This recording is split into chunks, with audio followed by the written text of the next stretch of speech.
Ոչ իշխանությունն է մի բան, ոչ էլ ընդդիմությունը, երկու կողմն էլ պարզապես հոգնեցրել եւ հիասթափեցրել են հանրությանը։ Ոչ ոք չունի բավարար վստահության ու հարգանքի վարկանիշ։ Ահա այսպես է։ Դրա համար էլ իշխանությունների եւ ընդդիմության միասնական վարկանիշը 28-30%-ից ավել չի։ Հասարակության 70%-ը որևէ ուժի չի վստահում, մոտավորապես։ Ինչի մասն եք խոսում։ Մնացած բոլոր զրույցները իշխանությունները վատն են, դավաճան են եւ այլն, այլևս կներեք հետաքրքիր չէ։ Որտեւ իշխանությունների վատն են եւ ոչ հայանպաստ իրենց գործողություններով փաստում են նաեւ սոցիալական հարցումները։ 84%, 86% իշխանություններին չի աջակցում։ Բայց կներեք 95%-ն ընդդիմությանը չի աջակցում։ Քաղաքական մեկնաբանը ավելի է սրում։ Հանրությունը զզվել է թե իշխանությունից եւ թե ընդդիմությունից։ Որովհետեւ խնդիրն այն չի, թե կուսակցություններից որին է հասարակությունը ավելի վստահում։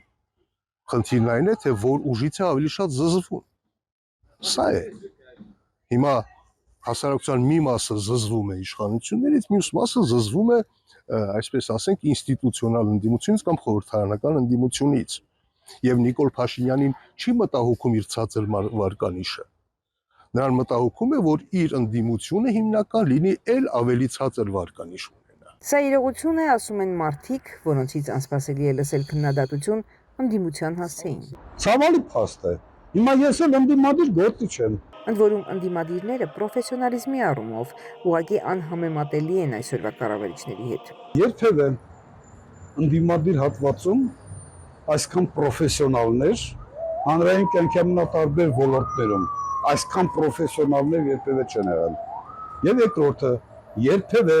քաղաքական իշխանությունը մասնագիտական կարողությունների տեսակետից այսքան տկար չի եղել։ Եվ միևնույն ժամանակ Այսօր ընտրություններին, եթե կա մեկ ուժ, որ պատրաստ է, դա իշխանության ուժն է։ Ընդդիմադիրները պատրաստ են ընտրություններին։ Ինչքան էլ խոսում են դրա մասին։ Նիկոլ Փաշինյանի համար սա շատ հարմար ընդդիմություն է։ Նրանք չեն պայքարում իր դեմ, նրանք պայքարում են իրար դեմ, նրանք պայքարում են պատվավոր երկրորդ տեղի համար, ասում է քաղաքական մեկնաբան Արմեն Բաղդասարյանը։ Որովհետև իրենց այդ վարքագծով նրանք չեն խանգարում իշխանություններին։ Նրանք, ովքեր խանգարում են իշխանություններին, պարզ ասած, ումից Նիկոլ Փաշինյանը վախենում է, նրանք բանտում են։ Սամվել Կարապետյանը, Միքայել Աչապահյանը,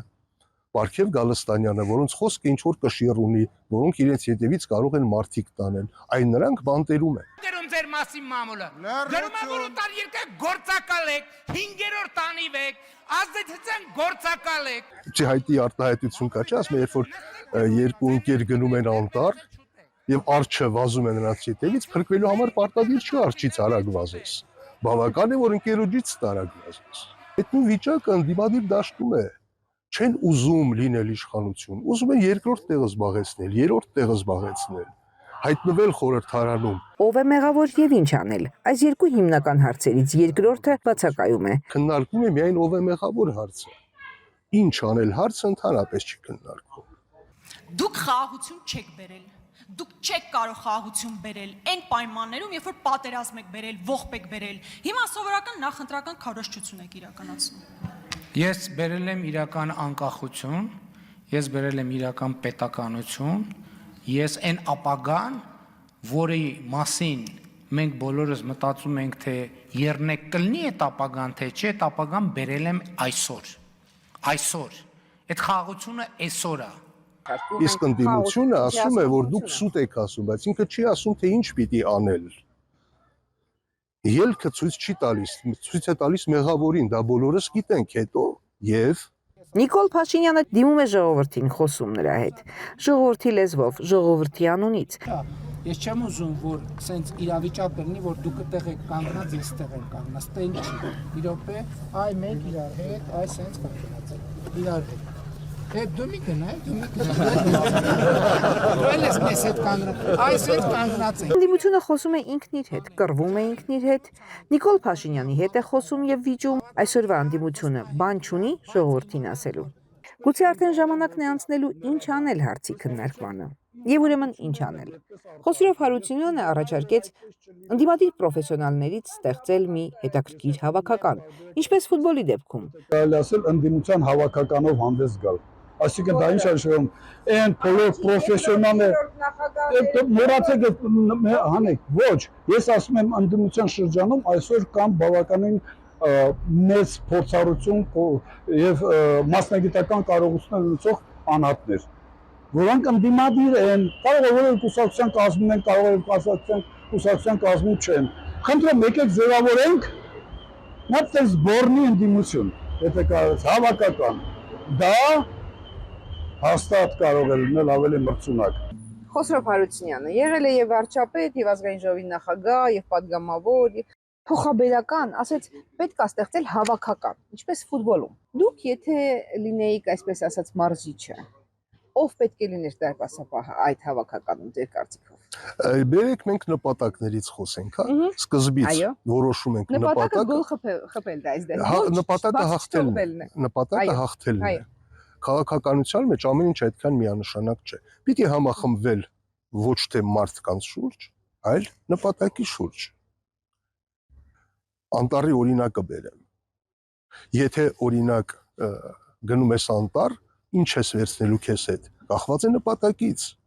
Եթե որսի ես գնում, հրացան ես վերցնում, փայտ կտրելու ես գնում, կացին ես վերցնում, նկարելու ես գնում, մոլբերտն ես վերցնում, նույն կերպ էլ քաղաքականության մեջ, քաղաքականության վրա բացատրեմ։ Եթե մեր խնդիրն է տնտեսապես զարգացնել երկիրը, պիտի շեշտը դրվի տնտեսագետների վրա։ Նույնը արտաքին քաղաքականության մեջ։ Հենց այնպես չի, միայն լավագույն մասնագետներով չի։ Ես ամենակ դժվար հարցը հենց ձեզ կտամ։ Ինչ անել։ Ասեմ ինչ անել, խնդիրը բերել կառուցողական դաշտ։ Այսինքն ոչ թե փնտրել մեղավորներին, այլ ցույց տալ ելքը։ Նիկոլ Փաշինյանը դրանով է շահում։ Նա ինչ որ ծրագիր է առաջարկում։ Ասում է, այ ես ձեզ բերել եմ խաղաղություն։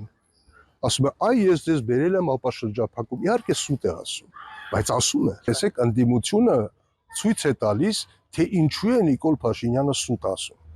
Որովհետև այս քաղաքականությունը մեզ խաղաղություն չի բերելու, բայց դա կարողանում է ասել, բայց չի ասում, թե իսկ ինչպես բերել խաղաղություն։ Կանց իշխանությունները։ Համարում եք, որ դա կլինի։ Իրեք ես չգիտեմ ինչն է հավանական, ամենահավանականը եթե մենք քայլեր չանենք, մնանք այսպես կպարտվենք, դա ամենահավանականն է։ Իսկ ժամանակ կա այդ սխալները գիտակցելու եւ ուղղելու համար։ Քաղաքական մեկնաբանը գտնում է, որ այո, ժամանակը բավարար է։ Ժամանակը բավարար է, քաղաքական կամք ես դրա չեմ տեսնում։ Խոսրով Հարությունյանը եւս հույս ունի, որ ժամանակը բավարար է, որպեսզի ընդդիմությունը խելքի գա եւ համակարգված պայքար սկսի, ցույց տալով իր ուժեղ կողմերը։ Այլապես, առանց սխալվելու հավանականության, տկարները նրա կարծիքով նորից հաղթելու են խելոքներին, եթե ամեն ինչ մնա այնպես, ինչպես կա։ Ես կոչ եմ անում ընդդիմադիր բոլոր գործիչներին մտածել այս ուղղությամբ։ Շաքե Ավոյան, Հրապարակի համար։